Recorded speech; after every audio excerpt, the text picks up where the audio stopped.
Thank you very much, Laura, and to everybody who's here today. Can I, of course, begin by acknowledging the Ngunnawal people, their elders past and present, and the future. Can I also acknowledge any veterans who are with us today, serving men and women of our Australian Defence Forces, and say to them, thank you for your service. Can I also acknowledge today the beautiful Abdullah and Saka families on this first National I Forgive Day, as we remember their four beautiful angels, Anthony, Angelique, Sienna and Veronique, who were taken from us this day a year ago. I also welcome the very many of our colleagues, my colleagues who are here today, of course led by the Treasurer Josh Frydenberg. It's great to have you all here today, and I acknowledge you all and the great job you've been doing, and I know you will do over the course of this year. In 2020, I said we would not let this virus break our Australian spirit. It hasn't, and it won't. I said we always believed ourselves as Australians to be a strong people, but we were about to find out just how strong we really were, and we did. We found our generation the same strength, good humour, resilience and mateship that enabled past generations to rise to the challenges of their time. Today, Australia stands out across the world in response to the pandemic.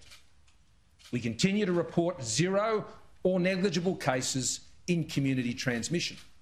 We have mercifully so far avoided a third wave over this summer.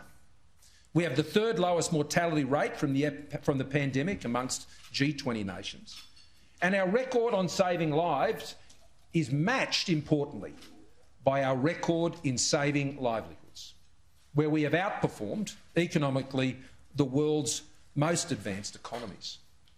With more than 90% of the jobs lost already back, our comeback has not just begun, it's gathering pace.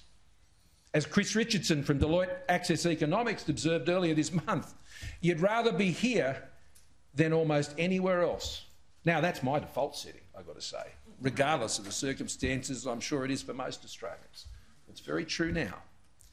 There is still much more to do, though. The pandemic is still raging. It's not petering out. The virus hasn't gone anywhere. Indeed, it's morphing into new and more virulent strains. So we must remain vigilant. We have all learned a lot over the past 12 months, and we have also led the way in so many areas. We must take these lessons into 2021 and continue to make our own way through this crisis, our Australian way, that respects our liberal democratic values, our expert institutions, our business-led market economy, and the responsibilities and accountabilities of our federal system. An Australian way where our decisions to protect public health are guided by our respect for science and expert medical advice. I acknowledge Brendan Murphy, who's here amongst us today. An economic response that's driven, as the Treasurer and I outlined, by clear principles to navigate uncertainty. A response that is proportionate, timely, scalable, targeted, that is aligned with other arms of policy, in particular monetary policy, that uses existing delivery mechanisms wherever possible to avoid the mistakes and delays of the past, and a response where emergency measures are temporary and accompanied by a clear fiscal exit strategy. You can't run the Australian economy on taxpayers' money forever.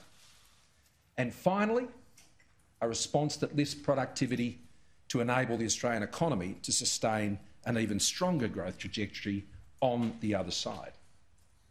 But, you know, above all, our Australian way depends most of all on the character and resilience of Australians. Each of us understanding we have a contribution to make. And for that, I say thank you to the Australian people.